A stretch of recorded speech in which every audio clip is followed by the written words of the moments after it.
Well, praise the Lord. I'm going to tell you something. I am so glad to be down here. Barbara and I, we're so glad to be here to associate with all of you wealthy, prosperous Masons. Now you see, because up there at Povery Creek, things are a little bit different. But I bring you greetings in from Povery Creek Lodge number 3006. Now that's a high caliber lodge.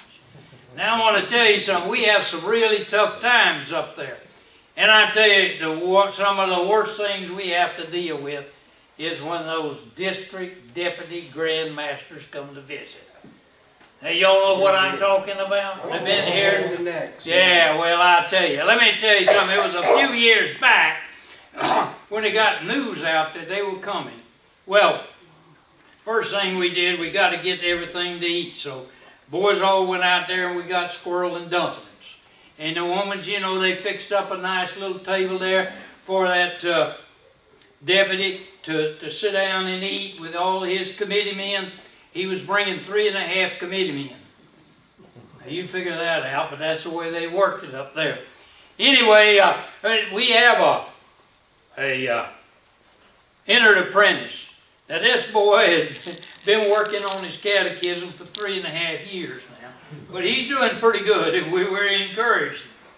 So there, the ladies had this one table set up, for the district and for the deputy there and all his entourage, and so that entered apprentice goes right down there and sits down right in that place. Well, the lady slipped over there to him and said, this district and his people are going to sit here. Will you be uncomfortable about that? He said, no, since I've joined this organization, I'm not peculiar who I sit with anymore. Well, they go upstairs, and now, I don't care. If you've ever been a worshipful master and the district deputies come, the one thing you know for sure is going to happen, something's going to go wrong. He'll do it every time. So he walks down there, the master gets upstairs and he looks. And there was no Bible on the altar. Now you can't open a Masonic lodge unless you got a Bible. Now what in the world were they going to do? Well, here's the way it is up there at Povery Creek. We share the property there with the Free Will Church over there. Now together we bought a Bible. We paid $8.69 with it, and the lodge paid the extra penny. And therefore we had this beautiful Bible. And it had a picture of King Solomon in there, and his temple. And man, there was those brazen pillars. Ooh, but you see, we had to share. Every other day, every Sunday, the church got the Bible, and then on Wednesday night, the prayer meeting. And we got it on the first and second, third Thursday. Yeah, that's what it was. No Bible. How you going to open the lodge? Now, there ain't no Mason alive going to break into a church in the middle of the night, dark time, to get a Bible out. So they went around there, and the junior warden said, don't worry, Master said, we got this problem solved.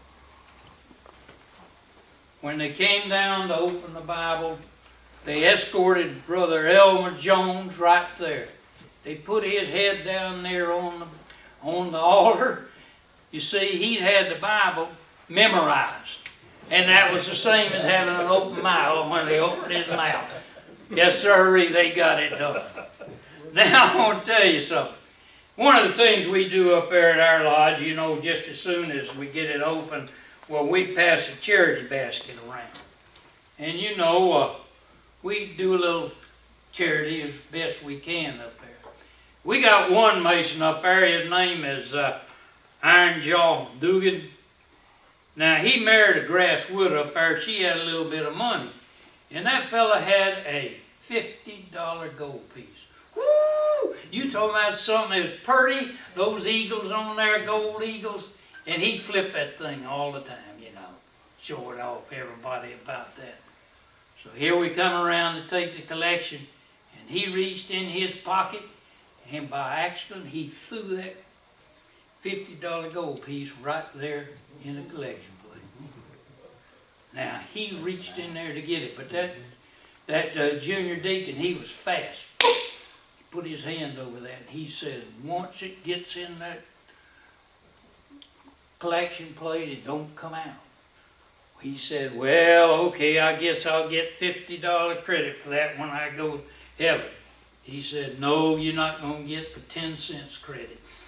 See, we know how to handle them up there. Well, as soon as the lodge opened, now, Uncle Hyphen went to sleep. Now, I know it doesn't happen here, I mean, unless you got a judge, and they'll go to sleep because they think they're on the bench. But anyway, what he was doing, he would say, an agreement with a worshipful master. It's all right to close his eyes. So there he was, and the junior deacon went up there to wake him up, and he said, I got an agreement with a worshipful master, I can close my eyes. Worshipful master said, yes, you can close your eyes, but you cannot snore. And that's the big difference when some of our boys go to the... Well, anyway, you know, in comes the time where you got to bring the district deputy in. Now, we got a fellow up there that's kind of the bailiff for the justice of the peace. And so he has to call, oh yeah, order in the court, you know, the judge so-and-so presiding. Bring all these deputies in, this deputy and his 3.5 committee men, and he's got to read all these introductions. And it says, you know, this guy, he's a pastor, and he's a eminent. Then by the time he stuttered and stumbled all that stuff down, he looked over there and he said, they was introduced now, and he said, he looked at him and he says, now may the Lord bless the Grand Lodge of Florida and this honorable lords, because with these folks, we're going to sure need some help. Well, anyway, there was one of those committee men that I'm going to tell you what, now he was a talker. He got up there and he talked about a penny and how important a penny was. He was giving all of this instruction about a penny. Now, if you've been in the lodge before, you know Uncle Hyphen been there 30 years, and he'd been there every time a district deputy come, and they talked about that penny. So he heard it 60 times. But this guy kept going on and on about how much, you know, a penny can do and what it can do. And after a while, Uncle Hyphen looked at somebody over there and he said, you know, that fellow over there reminds me of an old paddle wheel boat we used to have up there on the Yellow River.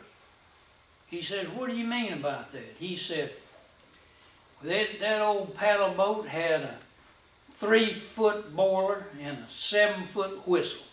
Said every time that whistle went off, the boat quit working. Said whenever that man opens his mouth, his brain quits working. Well, anyway, times we work it out when we have masonry. Now, Uncle Hyphen and I need to deviate just a little bit.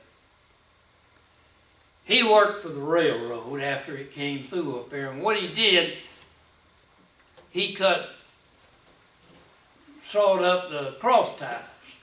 And the railroad paid him money for it, and you know, as a little bonus, they'd give him passes.